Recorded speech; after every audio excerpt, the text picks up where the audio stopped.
There are levels to the sport of boxing. How's everybody doing? Hope you guys are doing well. This is gonna be a short video. You guys need to talk to guys like Troy King, Eric Bradley, Barry, Barry Robinson, Billion Styles Boxing. You got Joe Cortez for what TV is it, man? Forgot, from Las Vegas.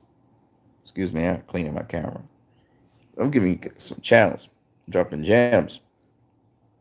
Fran Sands, you know, these guys talk boxing. All right, they don't bullshit. They talk from a boxing perspective. All right, Eric Bradley is really wrong. Master Boxing. Check it out. Check out Troy. What is it? Troy King. Troy King's channel is Troy something King. I forgot. Just type in Troy King. Channel will come up. All right. Troy King's a boxer. All right. He's also a coach. Eric Bradley is a coach. Precision Striking is a very good channel as well. Now I'm gonna tell you about this.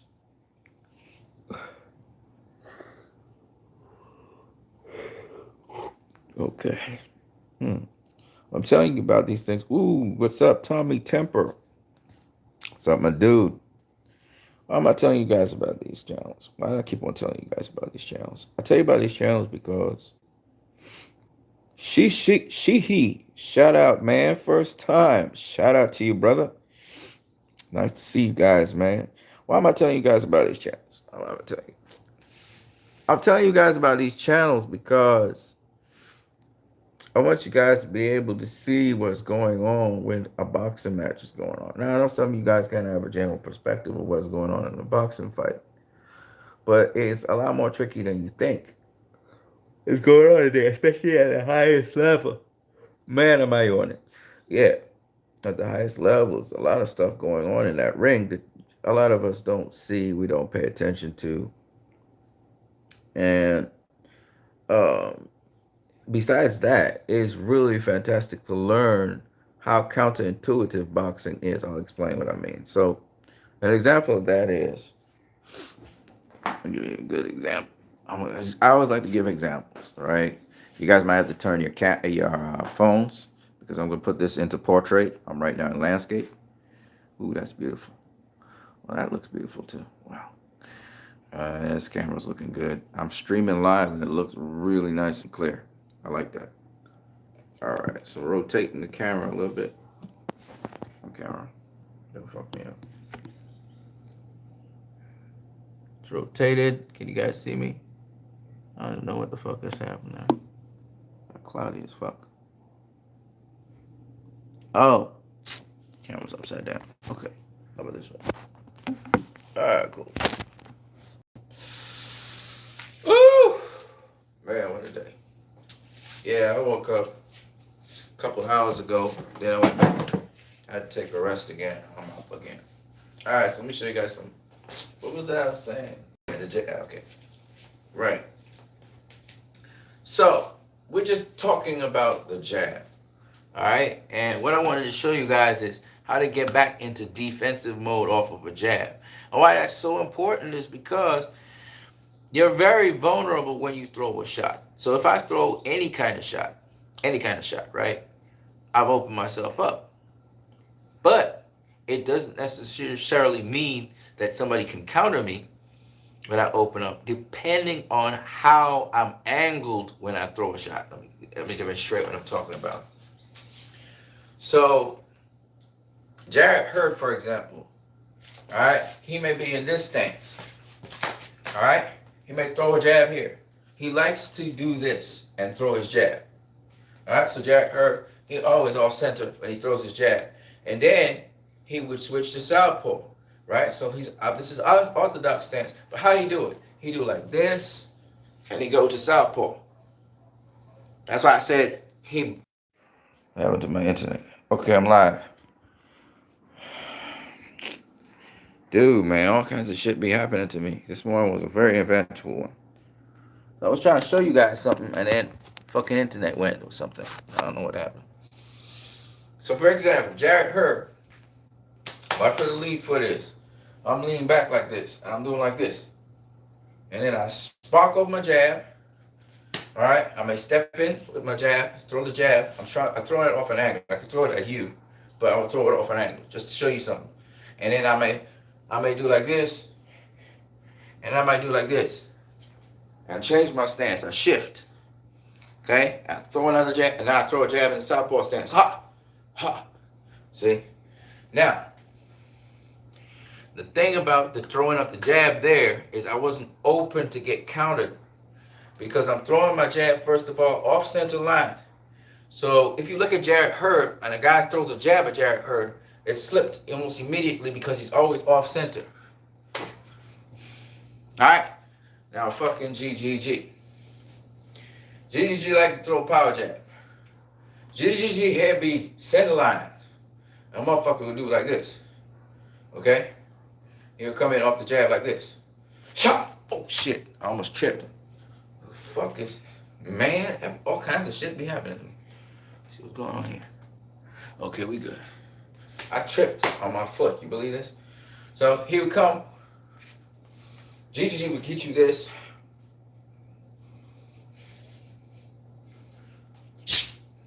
Okay?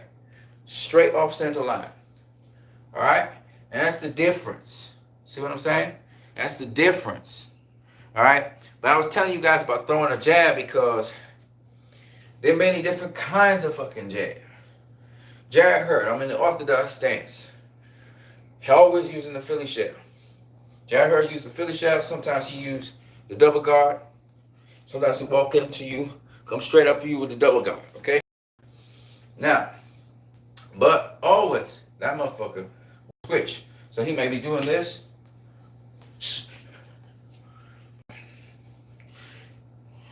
Inching in with this foot. That's the shit that y'all don't be watching. Right? And he do like this. So you feel he ain't got no defense because he's really in the Philly shell. Then he might roll it. He may roll it back like this. He may do something. Because remember, they're pivoting all the time while they're doing this, right? He may do something like this. He may do something like this.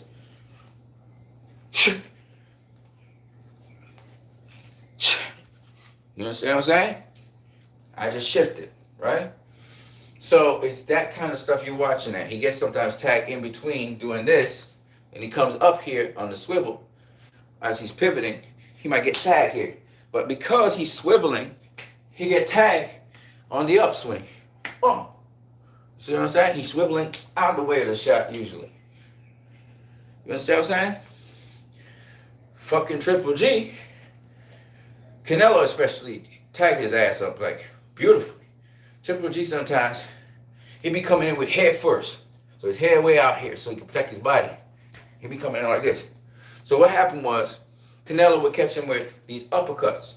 These left hook uppercuts. Ha, ha, ha, ha, ha, ha, ha, right? So Triple G get ooh, ooh, ooh. And then Canelo get him, wow, wow. But the dude has such, he's so fucking tough. He presented his head nugget. He don't want to get hit to the body. He was smart enough to present his head like, bring it, bring it, bring it. All right? And he getting tagged up. And he's not riding the punches or anything. See what I'm saying? All right, but anyway, back to the jab. Because we're just going to talk about the jab. There's tricky things guys do with jabs. And sometimes people confuse a jab with an uppercut or with a hook. All right? So we're just talking the jab. All right? And you guys can look for these jabs in there. You know, you guys learned about the check hook through Floyd Mayweather when he check hooked Ricky Hatton. He talked about the check hook. But check hook been around forever. All right? Check hook been around since 1920s, 1910s. Check hook been there. Okay? But you guys get to know about the check hook, you know, recently. Now, a lot of times, a lot of fighters, there's a lot of emphasis on the jab, on the timing of the jab, throwing the jab, you know, a certain kind of way. but it's more a shotgun. There's a shotgun jab and there's a power jab. The power jab is what Golovkin uses, right? He'll just, huh, all right? The shotgun jab go from low to high. You see Sean Porter do it. When he starts up, he bay back, shotgun jab, right? And it's a powerful jab, very powerful jab, and it's something that catches you off guard.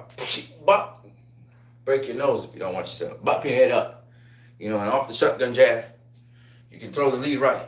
You can throw the right, sorry. So, okay? All right, so I'm showing you this because notice I always make a song when I throw a punch. But the jab, I gotta go back to it. Jarrett Hurd and Triple G. Sometimes they throw a jab and they don't get back in position to protect themselves quick enough. Especially in the case of Triple G. That's why he get tagged, right? But with Jarrett Hurd, he's obviously off center line. He's obviously swiveling and pivoting and, slipping and sliding. You can slide in with the jab as well. All right, I just freeze it for you, but right, yes, right, okay. And you'll notice I have my knees bent when I'm coming in. That's orthodox style, which is really weird for me. I'm a southpaw, so I prefer to do it like this. A really powerful jab this way.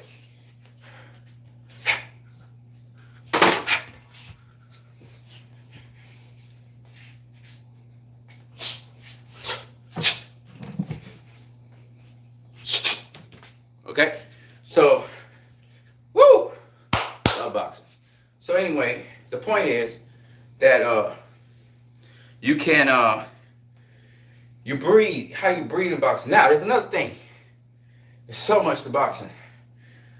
More importantly, when you're throwing a jab, which is one thing that Gennady Golovkin does very well, and so does Jarrett Hurd, is when you're throwing a punch, you see how much energy I use?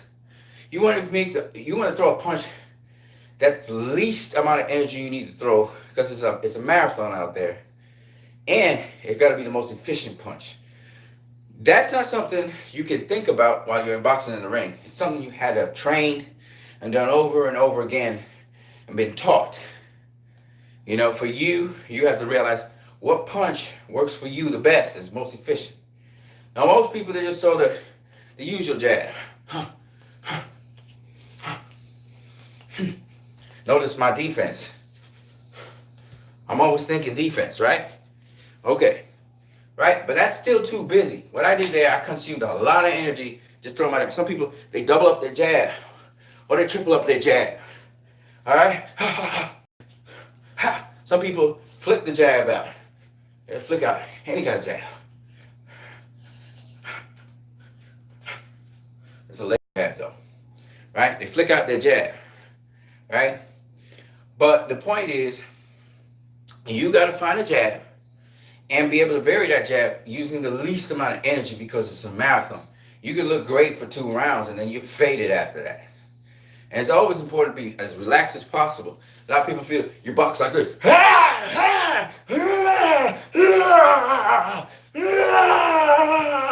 You ever see people fight in boxing and they do like this? It's funny. Because a lot of people got the impression that boxing is a strongman contest. It is not. Okay? It's not about... It's not about being Superman. It's about skill. Okay? So, hold on a second. So I want to demonstrate that shit. Let me see what you guys are saying. Whew. Let me see here. Where are we at? Vertical landscape. Shishi.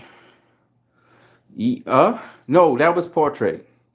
I turned the camera to get portrait. I was in landscape. I told you I was going portrait.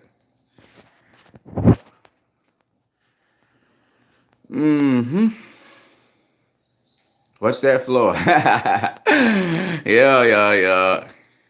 Man, some weird shit be happening to me. All kinds of things started happening to me with the phone, and it's just interesting. Life is weird. Anyway, I wasn't strong enough anyway. Tommy Temple said Cotto used sweet jabs and check hooks on Mosley. Trying to remember that. Yeah. On the pivot, yeah.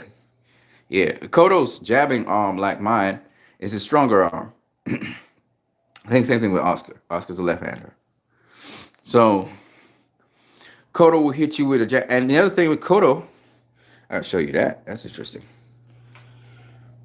Because Cotto's a natural left-hander. I'm a natural right-hander. Good point. So Cotto, his left hand is his power hand, right? And he'll catch you with a jab stepping in. So he catch you with a jab. Cotto be watching you through his double guard and then boom! Just like that, right? He catch you with a jab. He step in with a jab too. But what I like about Cotto, Cotto will catch you with a jab, step in with the left hand, right? And then he would pivot, he would shift to his right hand. But how you do it, he slide in off the jab. So let's say you're somewhere here. He actually slide in and throw a jab this way. So the jab's actually across his body. So he set it up like this. Huh. Shot. Left to the body. Left hook to the body. So he slide past you. Hit you with a jab. Shift. Catch you here. This is the lead hand. I catch you here.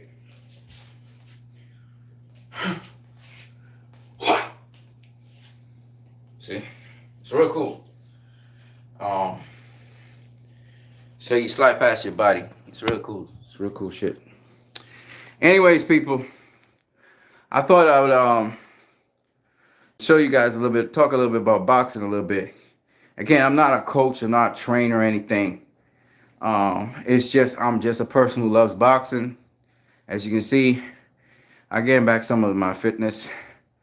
I'm getting there. In fact, let me show you my fitness, man. Y'all tell me what you think about me now. Shit, I'm so tired though. Dog, I'm tired, but not as tired as it used to be. This is me here. Alright. Alright. So we getting there. Right? And I always tell you guys this. Keep on training. It'll help you health-wise and fitness-wise. Your health and your fitness is everything, in my opinion. And those of you who actually box know it's not about the punches that you finish off a guy with, or, oh, he caught him with a left hook, right. It's the game plan. What's the person been doing all along that's setting up for what they did later on? Because nothing in boxing is by chance, usually speaking. Guys they be practicing shots over and over, practicing certain moves and certain shots, and perfecting it until finally they get that shot or that combination or that movement or that game plan executed. Right? It's one thing to have a game plan that you could beat somebody with. It's another thing to execute that game plan. You see, and that it's the execution that's usually the hardest thing. Boxing is a doing sport. So it doesn't matter how much I know about boxing. I mean, I can beat somebody just like that. I step in the ring, I might even be able to execute half the things or almost 99% of the things I said I was talking about. You see? Not properly. And that's where it all comes down to practice, repetition, practice. You know, another guy, but he's a fitness trainer. He's a real cool dude. What's my dude's name? Yeah, I really take tips and stuff from him, and I actually do my conditioning off of him. He's got the damaged shoulder from his extreme training, so I'd be careful. My rotator cuffs are not that great either. Yeah, but yeah, man. When my first amateur or professional debut, I'll let you guys know. Holla at you guys, and you guys gonna see the fight. Even if I get my ass beat, I don't care. You know, I'm going out there and do what I got to do. You know, so yeah, guys, I'm dead serious about this. At 44 years old, I'm going out there to try and do something. I suggest to you guys you do the same. I mean, Nesta Gibbs, on the Boxing Voice. You've been doing that shit with all the other crew of the Boxing Boys. They've been boxing. And I love that because it shows, listen, man, you learn so much when you just go and you try and do this shit. It is not easy. Especially your couch potato. It's not easy. You've been sitting on on your ass doing nothing. It's easy to do that and talk. Oh, you just sitting there. You a couch potato spectator. You know what I'm saying? You a armchair expert. But when you have to get off your ass and actually start doing this shit, that's when you realize how difficult it is and how much you should have respect for the game and all the people in the game. You know what I mean? And then now your perspective on what's happening, you can actually detail things in much more detail about, oh, okay, this is what this dude's doing, this is what his style is, this is what his game plan is. I'm seeing what his game plan is for this fight. You can see it evolving and emerging as the fight goes on. And there's things the commentators will say that'll just whack. You'll be like, hey, wait a minute, what are they looking at? Look at what this dude is doing right here. Because commentators sometimes kiss the other fighter's ass and they're just looking at one fighter. They're not looking at both of them. And they're not looking objectively at both of them. You know what I mean? Yeah, so having said that, shout out to each and every one of you guys. Let me just give you guys a full perspective on things so you guys know where I come from. My name is What You Need. Oh, aka Anson Phillip. You know what I mean?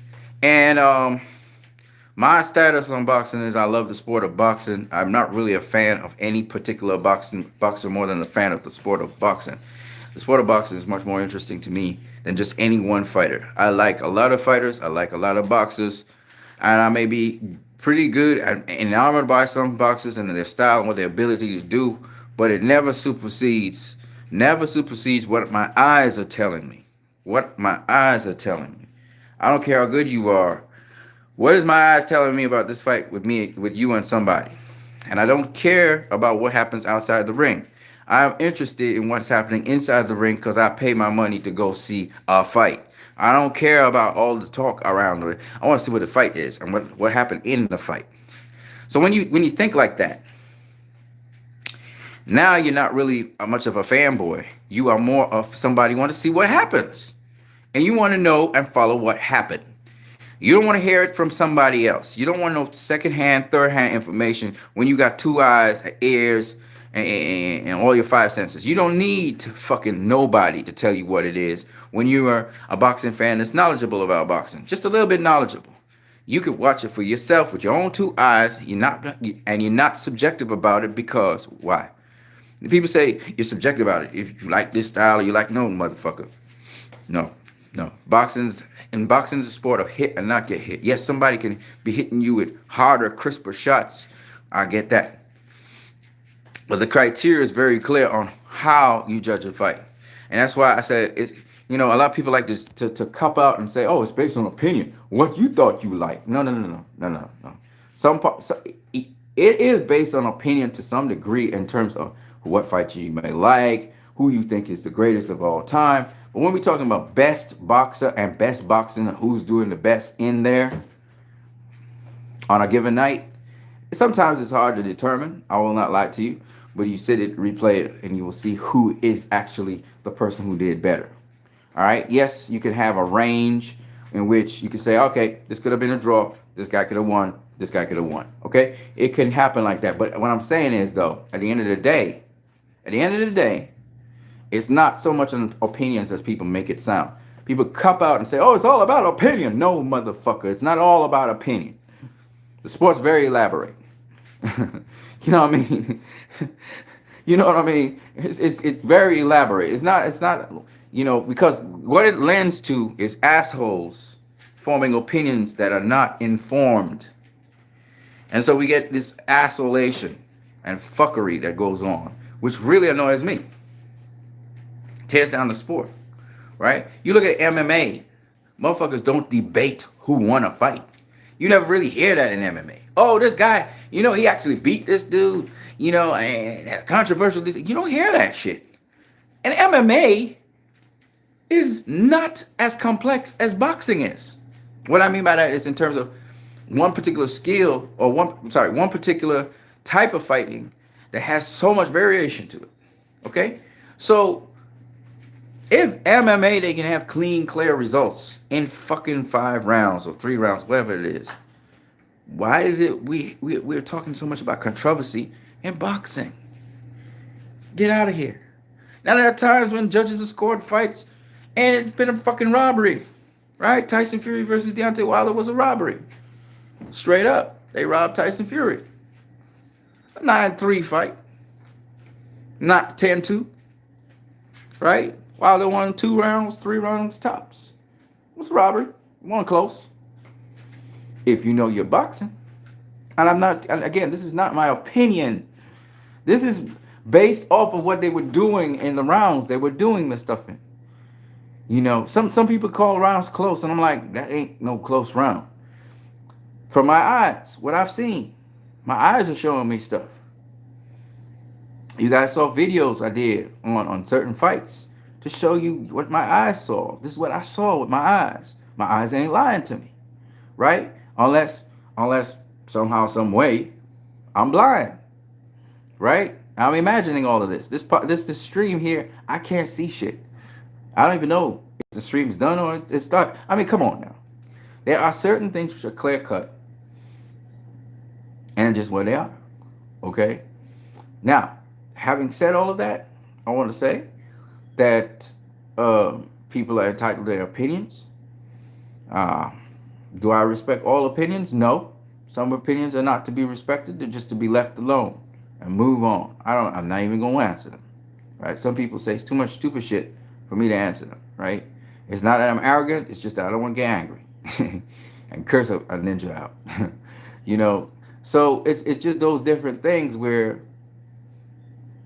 I think that people try to make boxing so subjective that they can bend things, bend situations, right? Canelo beat Triple G twice. It's not a matter of opinion. This is not opinion. Adelaide Bird's scorecard was more like the truth than anything else. It's hit or not get hit. It's hit or not get hit. That's the name of the sport.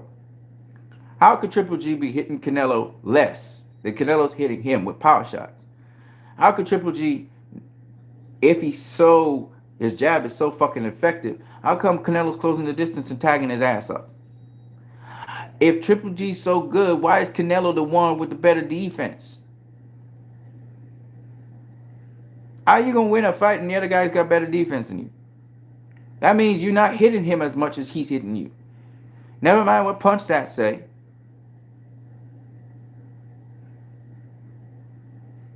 Whose fight was with Triple G fighting?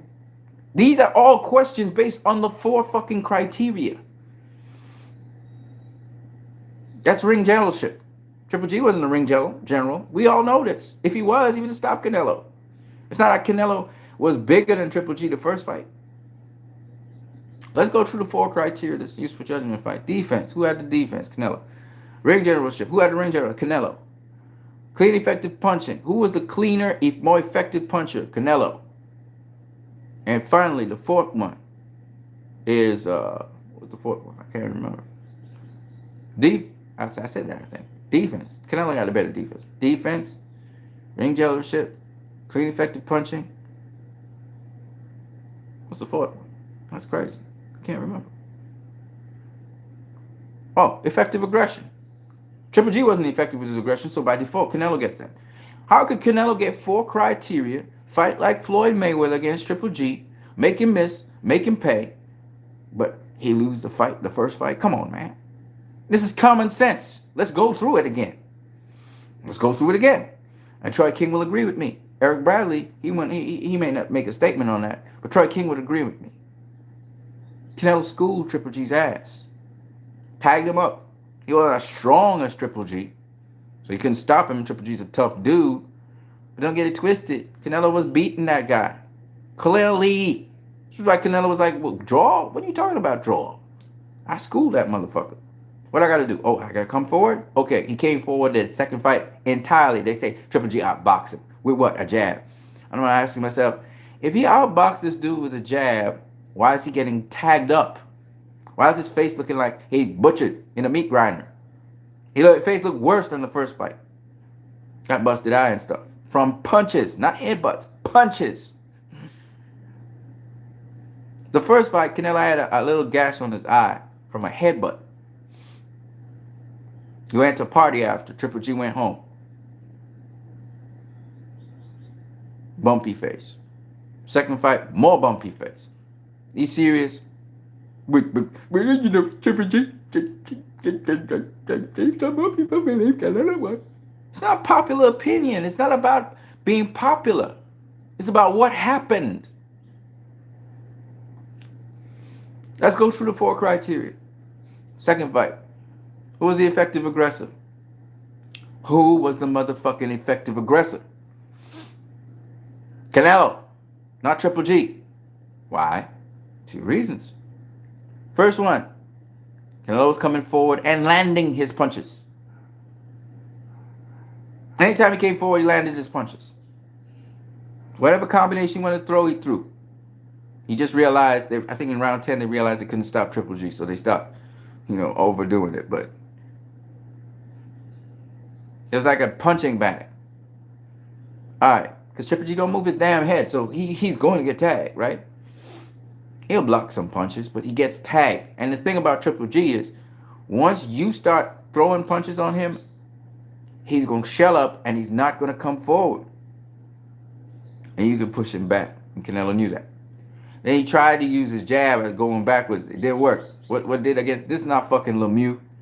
I'm going to tag your ass up because I can slip a jab, bob a jab, weave a jab, slide past a jab, dip under a jab, fucking stutter step and then come in, feint as if I'm coming in and then come in, pivot around your fucking jab.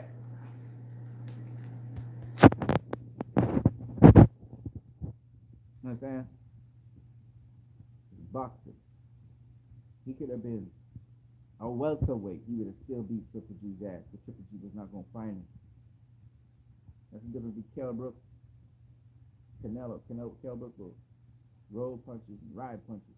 Canelo can do all that and slip, dip, slide,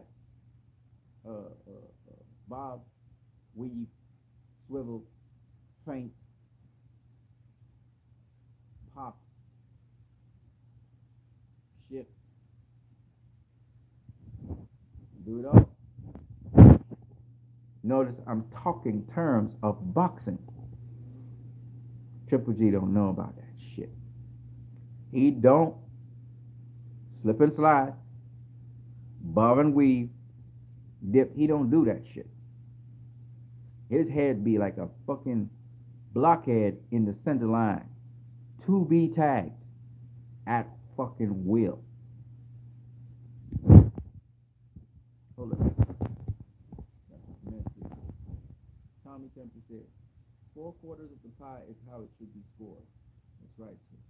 Thank you very much. That's right. There are 4 criteria for judging a boxing fight.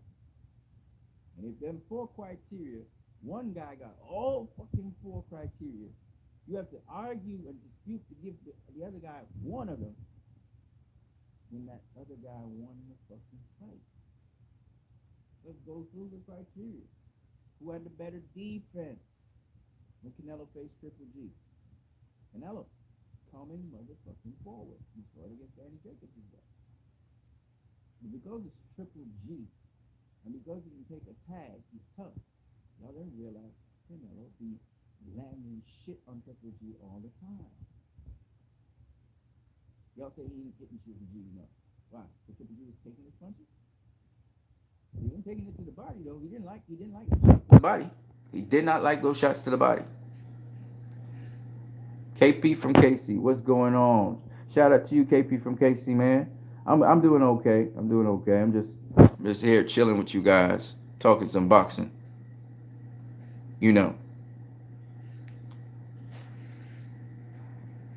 Talking a little bit of boxing with you guys. All right. Canelo won the second fight. GGG is a better version of Costa Tszyu. Good point. I'm not going to disagree with you. They do have similar styles.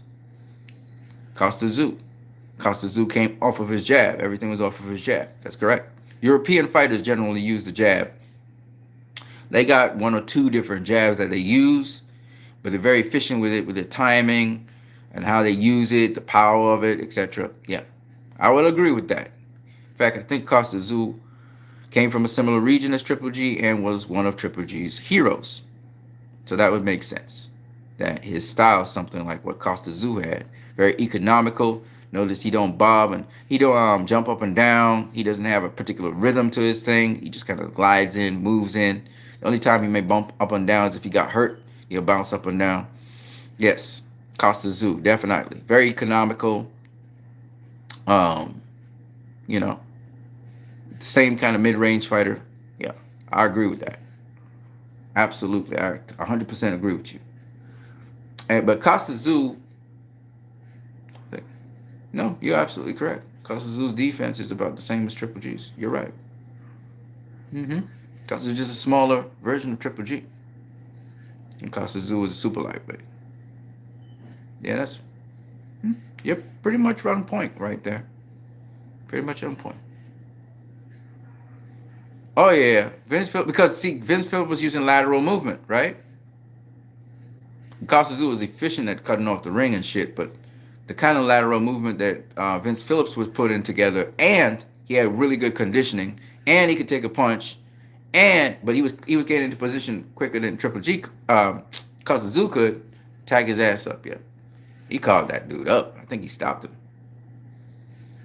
And Danny Jacobs pretty much did something like what Vince Phillips did, but much more cleaner, much more sharper. If he didn't get dropped, Danny Jacobs would have clearly won that fight. Even though his eyes looked puffy. And that was from a clash of heads, actually. Danny Jacobs. So, that's what I'm saying. Oh, I forgot Billy Joe Saunders. Yeah. Billy Joe Saunders. Look what Billy Joe Saunders did to Styles make fights, but nonetheless, look what Billy Joe Saunders did to David Lemieux versus what Triple G did to him. Triple G basic. He used a jab, right? Billy Joe carved that motherfucker up. Now he don't have the power like Triple G to stop David Lemieux like that, but he was beating the shit out of that. You know, it's actually worse in my opinion to be beating up a guy and you can't stop him because the other guy now he taking punishment for 12 rounds. Whereas if you can brutalize that dude and stop him, he's out of his misery, right? Fight stop. He might get wrecked and big bones broken. But the other thing, your nervous system is getting peppered by shots. And Billy Joe Saunders looked really good against David Lemieux. But then again, who is David Lemieux? I mean, he became world champion because of a vacant belt that was Peter Quillen's and then Andy Lee's own. And I think Billy Joe Saunders, no, that's WBO. No, so it's IBF title. Billy Joe got skills similar to Tyson Fury. They come from the same kind of school of thought, hit or not get hit, but I think he's got a different style to Tyson Fury. Tyson Fury can switch hit. Tyson Fury boxes on the outside mostly. Billy Joe Saunders can fight on the inside and on the outside. Uh, Billy Joe Saunders don't really put his hands behind his back and all that. Billy Joe Saunders does use virtual distance, but he's much more compact. He's a southpaw. Tyson Fury's not a southpaw, really. You know, there's just many different things, stylistically speaking, that Billy Joe is different from Tyson Fury. But they have the same. I agree with you that they have a similar school of thought, and they both can fight. They can fight. Those boys can fight, and they're not really one-punch knockout artists. They box, but they can fight. And boys can fight. Billy Joe can fight. And Billy Joe right now, he got the super middleweight title. He went up to super middleweight and outclassed the dude at super middleweight. That's a bigger, stronger guy than you. Something Triple G never did. He never stepped up in weight class to face nobody. I don't want to, destroy Triple G and go in on him. You know, there's some guys who just, they opened my eyes back in the day. He was like, who Triple G beat? Really? Who did he beat? And I was like, well, he looked sensational and said, but who'd he beat? Because that's the fundamental question you got to ask yourself. KP from Casey, what do you think of Errol Spence versus Sean Porter? That's going to be a tough fight. for Errol Spence. Sean Porter gonna bring the heat straight through. He gonna box and stuff, and then he gonna come in. Errol gonna have to be super sharp. Cause he's talking about man down for Sean Porter. That shit is not easy to do. I mean, he did fight Kell Brook, who's a big, strong welterweight. Sean Porter's bigger and stronger than Kell Brook. He may be welterweight weight, but he's actually came down from 180. He's a big motherfucker. That fights a welterweight. So you're not going to just stop Sean Porter like that, or knock him out just like that. And you're not going to just hit him on the inside just like that. Sean's a hell of a fighter. You know, so that's my thoughts on that. If you ask me, it's gonna be a tough fight. That's actually a good fight to watch, and it's not gonna be pay-per-view. That's gonna be a good ass fight. Right? I like to see what Errol can actually do against Sean, but it's gonna be tough for Errol. Sean's gonna be bringing the heat non-stop, and he's going to. Errol's strong, but Sean's going to swarm him once he can get on the inside. Errol's jab is on point. Sean's gonna be at the end of that jab. But Sean's got a lot of tools and a lot of equipment, and he's unorthodox. Got a unique style. He gonna give Errol some problems. He gonna give Errol a lot of problems. All right. Head control. He gonna have to try and find a way to head control Sean. The thing about Sean is Sean can take a shot coming in. And Errol's not a guy who's really a one-punch knockout artist. He's accumulation of punishment. He box you, break you down, and get you out of there. So as the fight goes along, you know, Sean's not the most precise guy in the world, but Sean also works the body. They both work the body. Errol might be able to, yes, head control Sean using his forearm and get the shots in on Sean. So maybe he'll be able to do that and break him down so that Sean becomes less and less effective as the fight goes along. I don't see him stopping Sean. Sean's too physically strong. Sean's strong. I see Errol could beat him, though. Thurman and Garcia don't have the skill Errol has. No, they have different skill sets. Like, for instance, Errol doesn't have that unorthodox nature where Keith Thurman would just, he'd throw a hook and then an uppercut. You know, he throws some really weird-ass combinations.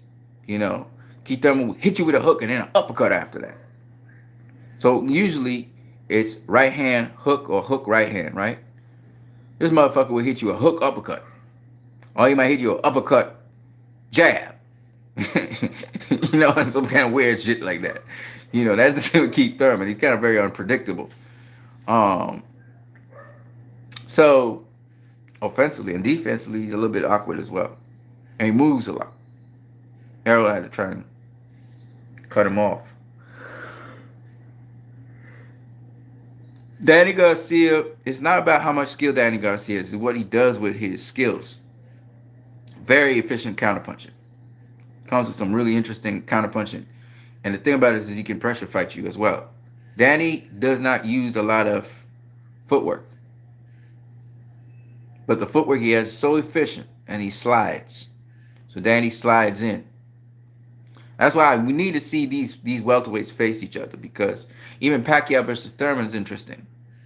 But people are underestimating Thurman. Thurman's not, he ain't no fucking joke. Y'all will see when he faces Manny Pacquiao. Y'all will see what Thurman can do. He can do a lot of shit. But yeah, his punch is not as fast as Manny Pacquiao. It doesn't matter. It's about timing. And his footwork's pretty good. But like you said, he kind of bounces around the ring. So Thurman likes to skip and bounce around the ring, which would make it a little bit harder for Pacquiao, because Pacquiao going to try and close that gap. He's going to really try and close that gap. And he's going to walk into something he's going to walk into something that Thurman throws. It's just what it is.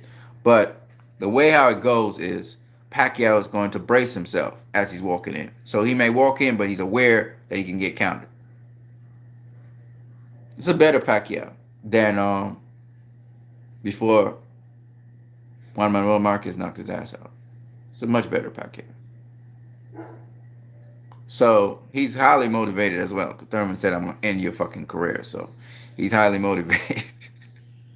He's highly motivated.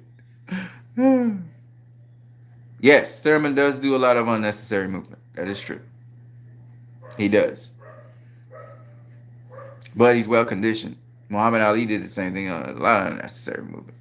Pacquiao does a lot of unnecessary movement. Even though the older Pacquiao's gotten more efficient in his movement. I gotta hand him that. He's much more efficient. He's also more efficient with his punches. He don't throw a whole bunch of punches anymore. He's more about making his punches count. So he's gotten fuck a lot better than what he used to be. He's a lot better boxer. Hey, I mean, Pacquiao can pull it off. I just don't have him as my favorite. I have Thurman as my favorite. I have it 60-40. I think Thurman's going to win the fight off of points. I don't think he's stopping Pacquiao. He going to get it 7 rounds. That's what he do. 7 rounds to 5. He going to get 7-5, 8-4.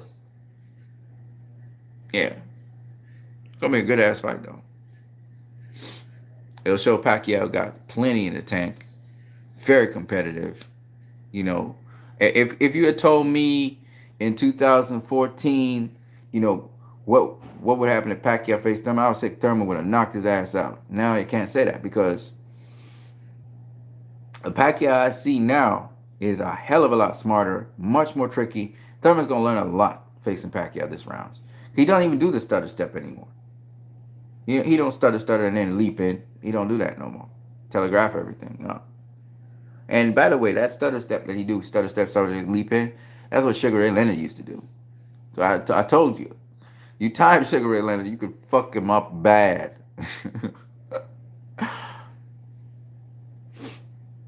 Yeah. So I'm just saying that you know, boxing is about, I'm not saying that boxing is just about skill or will or any of those things. I'm saying there's a lot of that goes into boxing and you have to know what you're watching. So check out Master Boxing. For those of you who haven't seen Master Boxing, check out that channel. Master Boxing, that's a channel to check. Fight Bradley. He breaks the fight world down round by round. He's the real fight doctor. If you really want to know more about boxing, check out Troy King, Killer Entertainment. Check that fucking shit out. That's a good channel. Troy King's a boxer. Boxing Ego used to interview him. Troy King got his own thing going on now. That motherfucker talk boxing and he talk real talk. All right, real talk. Precision Striking. Check that channel out. Again, it teaches you the strategies of how to do things in a boxing match against different people who are difficult. It's more general stuff, but it's stuff that you probably never heard before, or you might have heard, but you need reinforcement with. And I would suggest to you guys that you either get in a boxing gym or train yourself home to box. Because I'm telling you, man, when you start to box, when you start doing this shit, first, your health gets better. 2, your fitness goes up. 3, man, you appreciate the sport a lot more. You know? And if you guys know anything about me, I'm not a die-hard fan of any particular boxers to the extent that I say, oh, this guy, he better than this guy. Oh, he better than this. And there's no room for anybody to top that. You know what I'm saying? Hold on a second. Let me see what this brother's saying. KP from KC. King is good. And Fouts Boxing Theory. Who's Fouts Boxing Theory? Hey, there's another channel. I don't talk about that channel, man, but it's a good channel to check. Shit, I don't remember the name of the channel. Something Boxing. World something Boxing. That's a good channel, too. You said something Bouts Boxing? What channel was that? I'm going to check that out. The reason why I tell you guys about these channels is because they're not going to be biased. Okay? They have no fucking agenda except for boxing. That's why I tell you about this channel. And he literally teach you fucking boxing so you can open your eyes and see what's going on in there. You don't have to listen to a commentator and all that shit. That's why I tell you about these channels. Because their thing is educating you on the sport of boxing. You know, it's another one that's a good channel to check out. Joe Cortez is the guy right now dealing with that. I forgot what the name of the channel is. It's a good channel. You know what I mean? In the LGBT community, I used to fuck with Dante's Boxing Nation. I still do. I pass through every now and then. He got an agenda, though. He's all about black boxers don't get the right. You know, they don't get fair treatment as, other kinds of boxers out there. I hear him. I understand where he's coming from at times. But other times, motherfucker just be so fucking biased with this agenda. that he can't see what actually happened in the ring. But sometimes he sees what happened in the ring and he acknowledges it. Like when Canelo beat Danny Jacobs, he acknowledged that I don't know what these black channels have against Canelo. You know what I'm saying? You know, Boxing Ego, he be hating on Canelo constantly. Okay? These motherfuckers are like, oh, he's not good as a black fighter. He shouldn't be mentioned in the same sentence with James Toney. I'm like, well, what the fuck, man? You know, come on, stop that. Stop that shit. Stop it. Stop being jealous of another guy's shine. Don't do that. All right?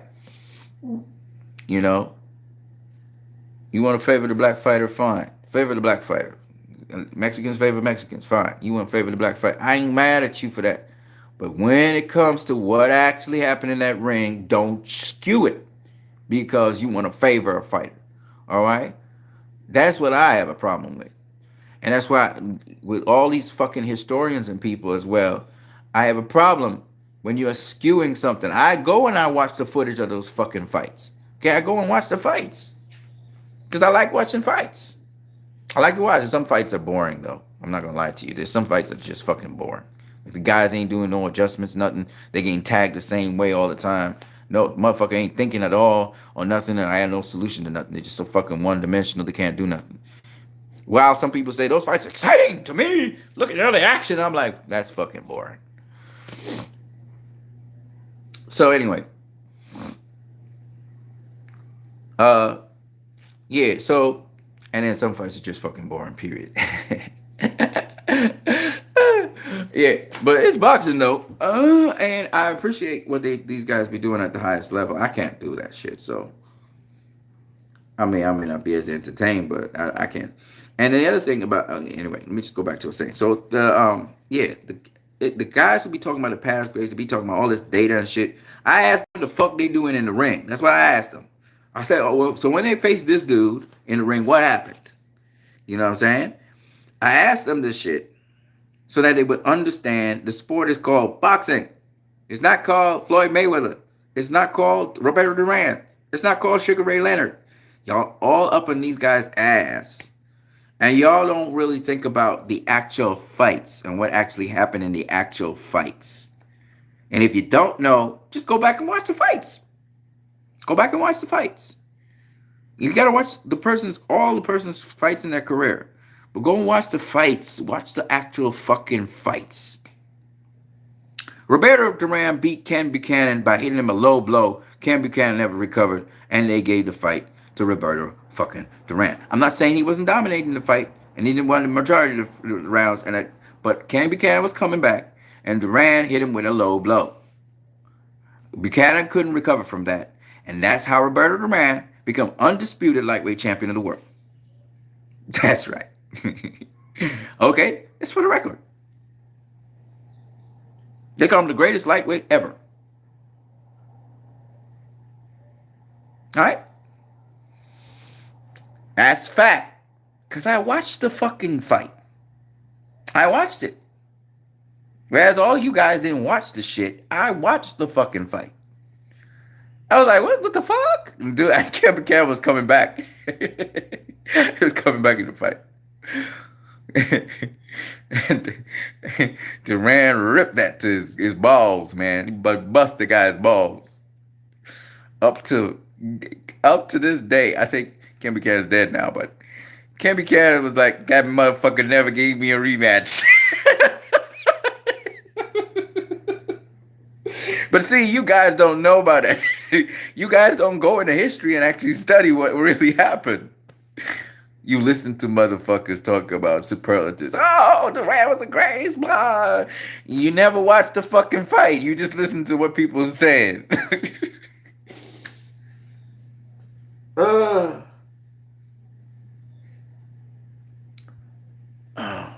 That's what I'm trying to say. I'm not your usual Joe, you know. I was in research. So I don't listen to what people say. I listen to you as in it goes in my ear as data, but I want to see it for myself. You know, that's all. I've always been that way. I wanted to always get to the root of whatever the thing was.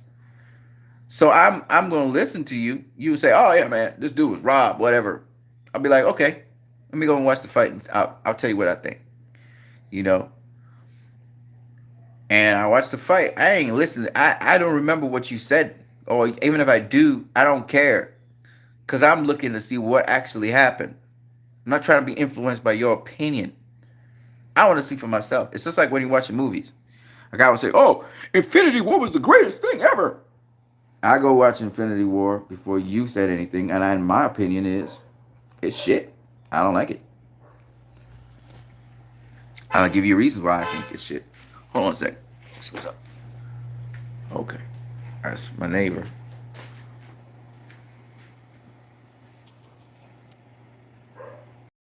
Hey, whoa, shit. So you seen outside of my window there? Hey man, I gotta sort out these plants. Let me go and sort out. Yeah, folks. So that's what's up. I mean, I gotta go train. I gotta get my ass out there and work. I sell water every day. But it's been rainy these last couple of days. It's a little bit overcast today. My neighbor right there. Oh fuck it. The lights on. Turn up the lights in this fucking house. Sorry about all the F bombs, people. Yeah, so I mean, it is what it is, bro. See, it is what it is. Oh shit, I'm supposed to pick up those things. Yeah, it's what it is, bro. You know what I mean? With boxing. I mean, listen, guys. Listen, guys. When you are talking about sport, right? You're talking about a sport, right? Turn the fucking light off. I don't need to burn electricity like that. Shit's off. Okay. Hey man, I got a printer for sale. I'm selling shit on Facebook, but I can't mail it to you guys. It's gotta be somebody in my country. But you know any Trinidadians who need, somehow you got a network with people here who needs a printer for $300. And that's TD. If I was doing US, that'd be 30. If it was UK money, £30. Pretty cheap. All right. Morning, morning. I go ahead. Yeah, man. Yeah, but I'm pulling them back inside now. Yeah, it's set up to do so, but I'll put them back inside because it got plenty rain yesterday. Yes, yes. But these staying out here, all of these. Huh?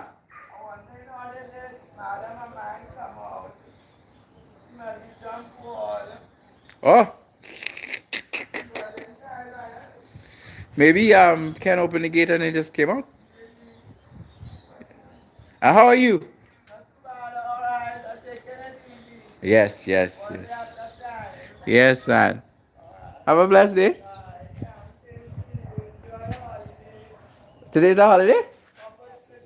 Holy shit. Okay. Jesus, how much holidays this place have? Way, Papa, yo. Mercy, mercy.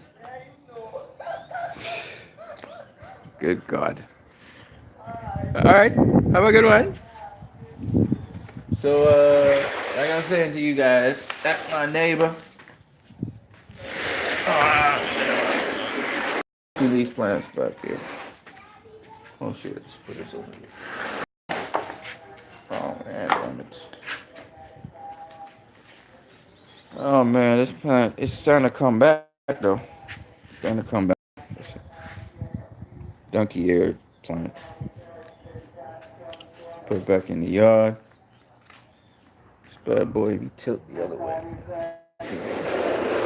Yeah, folks. So I'm on my day. You guys have a good one. Blessings and peace to you guys. You know what I'm saying? Hope you guys have a great day. Your boy is out. You guys want to talk more boxing?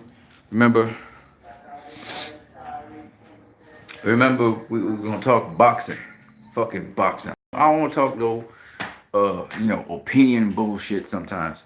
I mean, fantasy fights are cool, and that is based on opinion. But again, you want to ground it in some kind of reality, some kind of fact. You know, And I hate having to dispute facts as facts.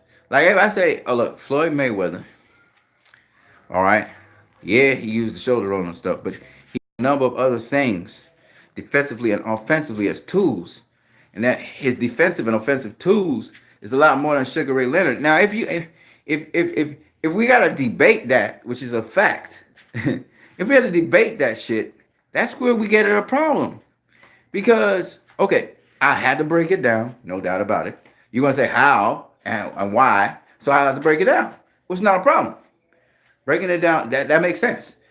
But if you can't realize that defensively and offensively, Floyd is much more skilled than Sugar Ray Leonard, we have an extensive problem. All right? ESPN called Floyd the greatest defensive fighter ever. That's what they said. I didn't say it. That's ESPN. That's a fact. They said that. Okay? Now, how you be the best defensive fighter ever? That's what they said. Greater than Willie Pep, Benitez, and all them other guys. I don't know how they came up with that, but whatever. They came with their panel and they chose him. But yet, Sugar Ray Leonard's going to catch his ass? How? Explain. You see? Right? And now you guys are learning bit by bit that defense is everything. You know who emphasizes on this shit? And I used to say it too, and I said it because of Roger Mayweather was the guy that I first heard it from him. And shout out to Barry Robinson, Million Styles boxing man, who's coaching all kinds of people now. He was the first person I think I heard that. And I always say small things, all things. All right, it's when I started learning boxing and enjoying boxing. All right. Defense is what wins you fights. People been saying it. Andrew Ward be saying it. A whole bunch of people been saying it. Defense wins you fights. You would hear me say that over and over. Okay? You got to have offense too. Don't get me wrong. But if you're defensively sound, ain't nobody stopping you.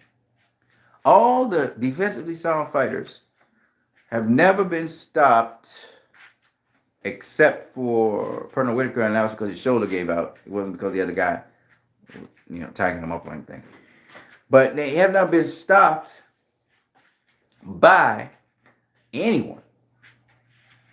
And we're talking about James Toney never got stopped. Mike McCallum never got stopped. Floyd never got stopped. But Whitaker, he was in a fight where he was stopped, but it wasn't because he had to stop because his shoulder gave out. So my point anyway is defensively responsible fighters, they don't get stopped because everything they do, they're defensively covering for it. It's not just about physical ability. It's also about skill, home skill, conditioning, etc., etc., etc. Okay. So when I hear people talk about Sugar Ray Leonard, who does not have a better defense than Floyd, we all know this. Everybody knows this. This is fact. This is not something. I don't even know how to break this shit down. Then how is he going to beat a guy who has superior defense to him? How? That's what I keep on asking you guys. So when I hear people say, oh, Sugar Ray Leonard murdered Floyd, I don't understand how that's happening. Thomas Hearns would have knocked him out. How? Motherfucker, how? How? Duran was a hittable guy. Floyd's not a hittable guy. Where is he going to hit Floyd? And Floyd's shorter than Duran. Hearns, which means, guess what? Hearns going to have to shoot downwards. Floyd be coming from upwards. Well, they learned. You get really small in boxing. What do you think Floyd do against taller fighters? He gets small. Then he closes the distance and he shots the bang. You know what Ruiz did? Floyd does it better. And much more precise. Man, you guys. Yeah. You guys just don't understand boxing, man. So I have to keep on saying that over and over again. It bothers me, man. It bothers me to no end to say that because just think about the situation that I'm talking about.